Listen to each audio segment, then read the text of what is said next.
tonight at 10:05.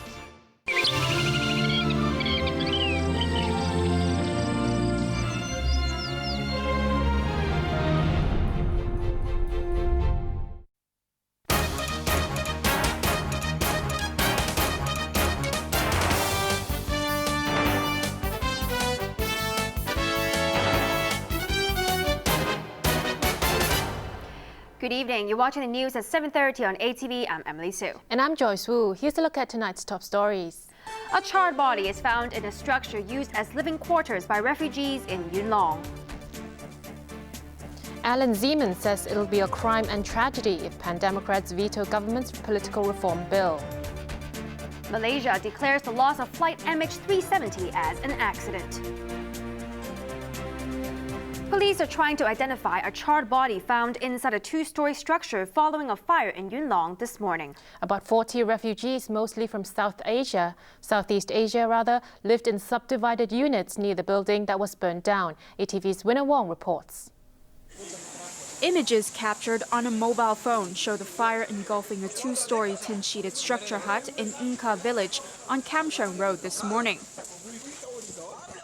The fire, which broke out at 10:30 a.m., also spread to two abandoned double-decker buses nearby. After firefighters doused the flames, police found a charred body at the site. I heard two bangs coming from the flats, said the village chief. He added that the structure had been split up into subdivided units. According to neighbors, a Sri Lankan man had been living inside the room where the fire started for the past 5 to 6 years. About 40 refugees lived in the area around the gutted structure. This one fire start, again me sleeping, again somebody calling, fire outside, again me see, oh too much fire, again scared, again go out. Maybe Sri Lankan, Bengali, Bangladesh, Indonesia and Bangladesh, black people, so many people. Chinese, maybe 4 or 5 Chinese. 3 units in the structure were destroyed by the blaze, which the Fire Services Department is treating as arson. Winner Wong, ATV News. Police have arrested 6 African men on suspicion of drug trafficking in Wan Chai. Officers also seized $730,000 in cash and drugs worth $500,000 from the home of one suspect. ATV's Ann Jang reports. Handcuffed and hooded, 6 African men aged between 27 and 44 were taken to a police station on suspicion of drug trafficking.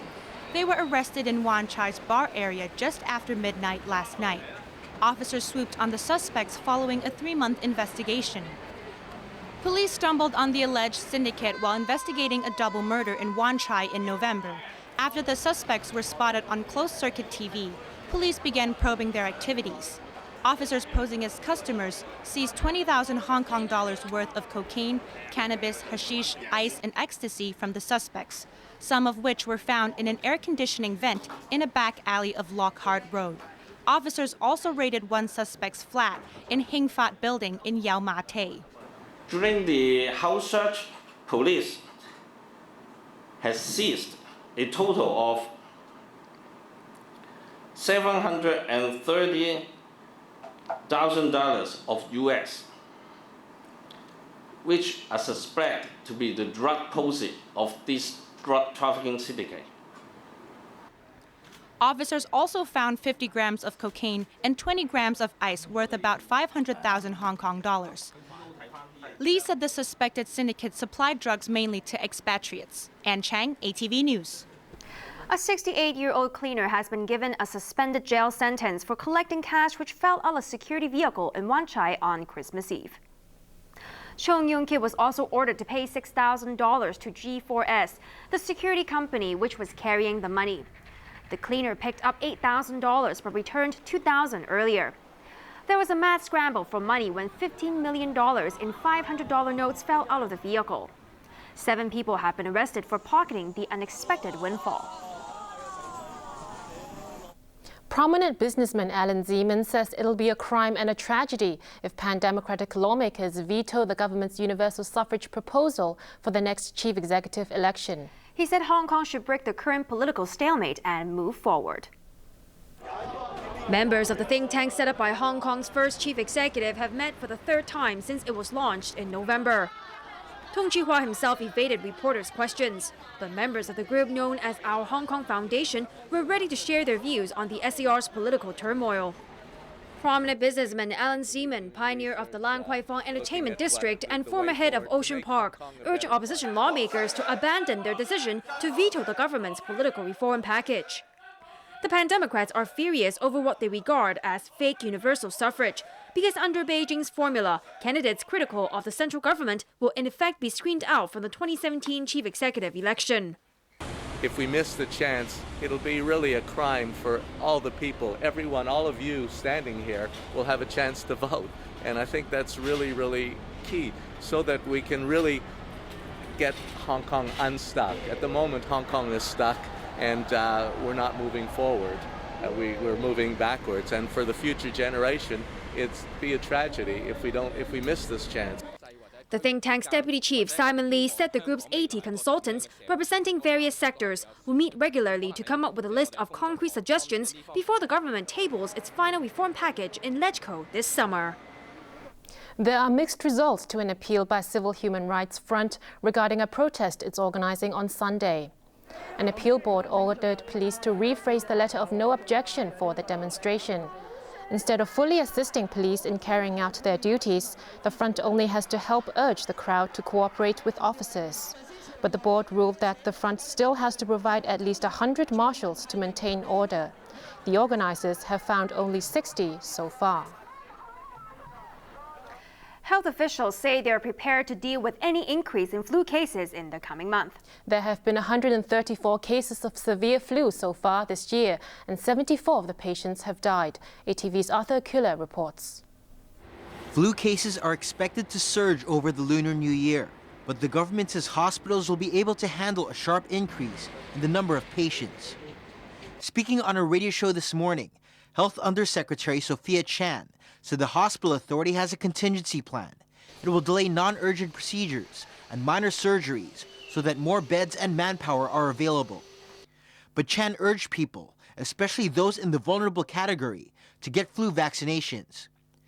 So far this year, more than half of the 318 people who contracted some form of flu were primary school or kindergarten students, or those attending childcare centers. But Chan insists there isn't any need to suspend classes because the dominant strain of flu this year had affected the elderly more than the young. Arthur Urquiola, ATV News.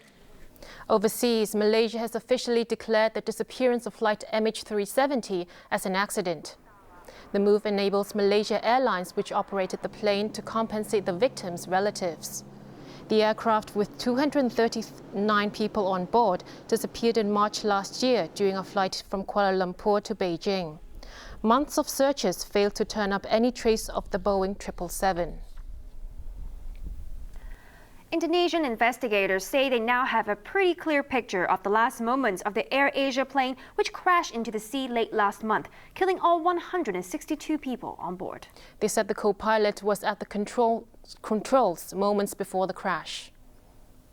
Investigators have disclosed fresh information 1 month after AirAsia flight QZ8501 crashed 40 minutes after taking off from the Indonesian city of Surabaya for Singapore. All 162 people on board were killed, but only 70 bodies have been recovered from the Java Sea. The head investigator said today that the French co-pilot was flying the plane shortly before the tragedy. According to the experts, the flight data recorders provided a pretty clear picture of the plane's last moments. The Airbus A320 had been cruising at a stable altitude before the crash, the investigators said, contradicting earlier claims that the aircraft had climbed abruptly from its cruising height and stalled before plunging into the sea. The probe is now focusing on possible computer glitches. An inquest into last month's hostage siege in Australia has heard that one of the captives was killed by fragments of a police bullet. But first, in a world wrap, Havana is demanding the return of some Cuban territory before resuming diplomatic ties with the U.S. Here's Arthur Urquiola. Cuban President Raul Castro says the U.S. must hand back Guantanamo Bay before the two sides can restore ties that were cut more than 50 years ago. Washington uses Guantanamo Bay to house terrorist suspects. Castro also demanded the lifting of a trade embargo imposed by the U.S. in an unsuccessful attempt to force Cuba to abandon socialism. An inquest into last month's hostage drama at a cafe in Sydney has heard that one person was killed by a police bullet. The 17-hour siege ended when police fired several shots, killing the hostage taker. 2 hostages were also killed. The coroner said one of them, 38-year-old Katrina Dawson, was hit by fragments from a police bullet which ricocheted. One fragment struck a major blood vessel. She lost consciousness quickly and died shortly afterwards. The other hostage, the cafe's manager, was shot in the head at close range by the gunman, witnesses said. A worker in Taiwan was killed and 2 others were injured after scaffolding collapsed on the set of a film directed by Hollywood legend Martin Scorsese. The 3 were dismantling a Japanese-style building in Taipei when the accident occurred this morning. Filming for the historical drama Silence has been halted following the tragedy. Arthur Urquiola, ATV News. 8 black men in the U.S. have finally found justice 54 years after they were convicted for sitting in a restaurant reserved for whites. The civil rights activists from South Carolina received an apology from officials. 54 years after they were convicted, 7 black men returned to court in Rock Hill, South Carolina.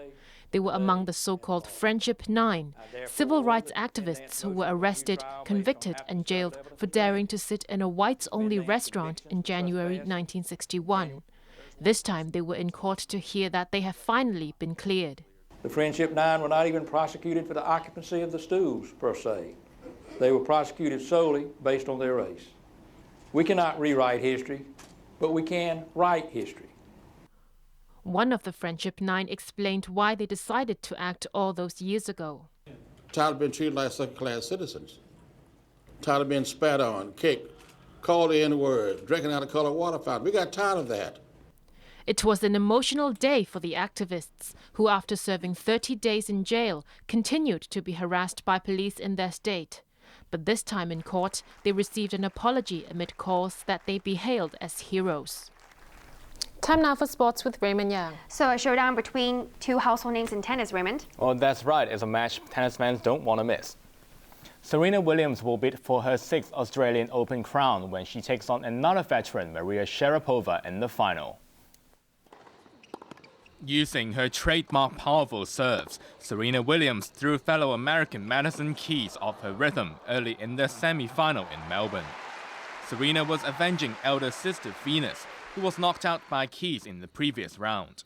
The world number 1 made sure there was no upset this time, as she wrapped up the match with an ace for the 7-6, 6-2 victory.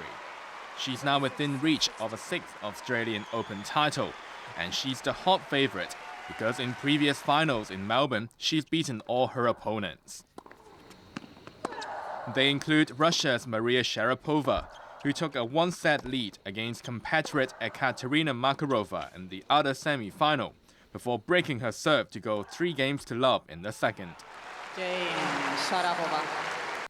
Makarova's return on match point sailed long, as Sharapova now has a chance to avenge her 2007 defeat to Williams on Saturday night.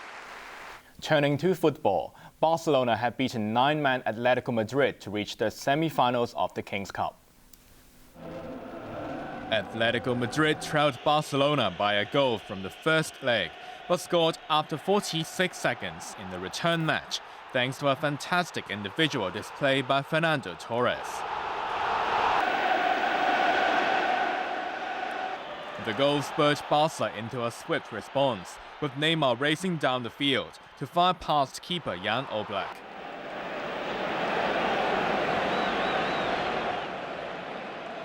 But Atletico regained the lead after being awarded a penalty on 30 minutes.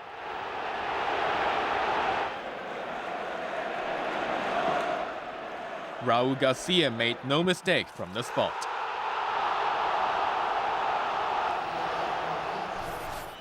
Barcelona drew level on the night when Miranda inexplicably guided a corner kick into his own net. Then moments later, a swift counter-attack ended with Neymar tapping home into an empty goal. There were no further goals in the second half, and Atletico ran out of steam after 2 of their players were sent off. Barca won the match 3-2 and advanced to the semi-finals on a 4-2 aggregate. And finally, the weather forecast for the next few days. Cool and cloudy tomorrow morning with sunny intervals on another polluted day. Temperatures will range from 14 to 19 degrees. Similar conditions on the weekend, which might be slightly cooler. Here's a look at the weather around the world.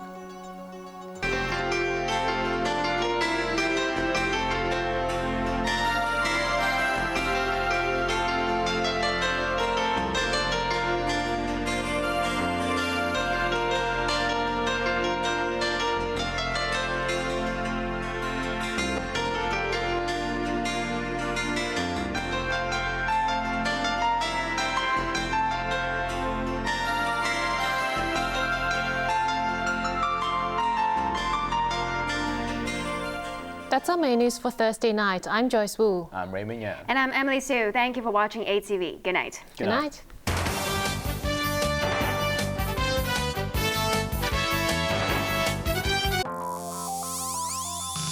Coming up, tracing origins around Guangdong. ATV, one heart, one goal. Hey! Serve our audience with pride. Never give up. Support. With real talent, opportunity is everywhere.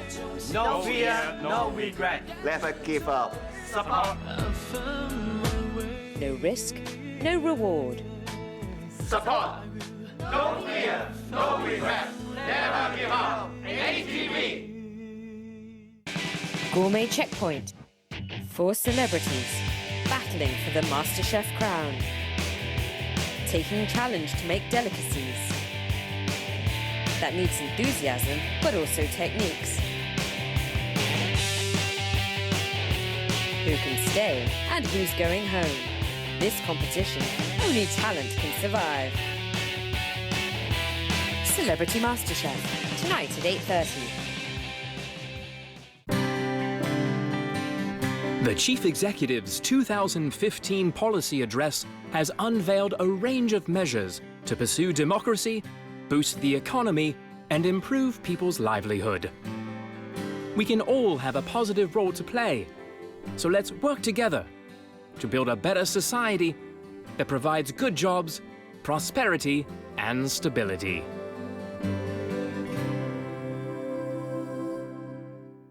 Mega hit 900 has been haunted for so long that the family will never tell. What is this? It won't turn off. Since when do we bring people into our home? Got quick. Before it's too late.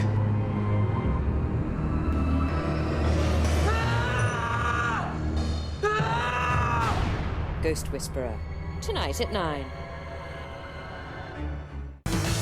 Want to promote your latest products on television?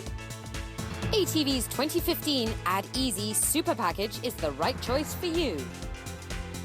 Our price starts, and our promotion coverage reaches as far as the Pearl River Delta region and southern China. Call us now for more details.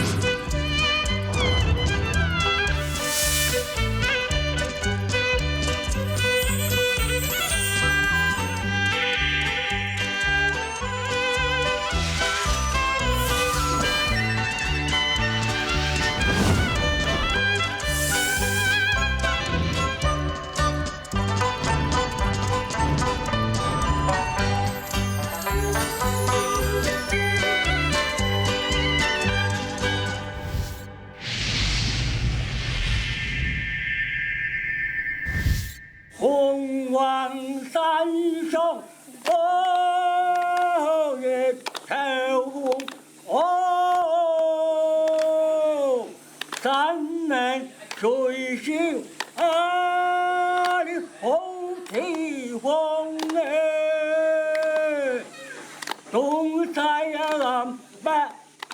This is Phoenix Mountain in Chaoan County in Chaozhou. It is the highest mountain in Guangdong Province and the Chaoshan region. Its main peak, Phoenix Crown, is 1,498 meters above sea level. As you can see, the weather on the mountain is highly unpredictable. Though Phoenix Mountain isn't actually so high, the people of Chaoshan have a special place for it in their hearts. Because both the roots of Chaoshan and the lifeblood of the Teochews stem from this mountain. The Chaozhou area consists of 3 cities: Chaozhou, Shantou, and Jieyang. Teochew is a term referring to the people across the entire Chaoshan region who speak the Teochew dialect. Chaoshan was where the native Ye people lived in ancient times, until an influx of Han people arrived in the area during the Middle Ages. Some of the Yes intermarried with the Hans, while others left their homeland. But one tribe still remains in Chaoshan, the She people of Phoenix Mountain. So today, the She people are the only ethnic minority group left in the entire Chaoshan region. Most of them still live here, on Phoenix Mountain. But in spite of that, She traditions have influenced Chaoshan culture. For instance, in Chaozhou drama, She songs are always incorporated into the story somehow.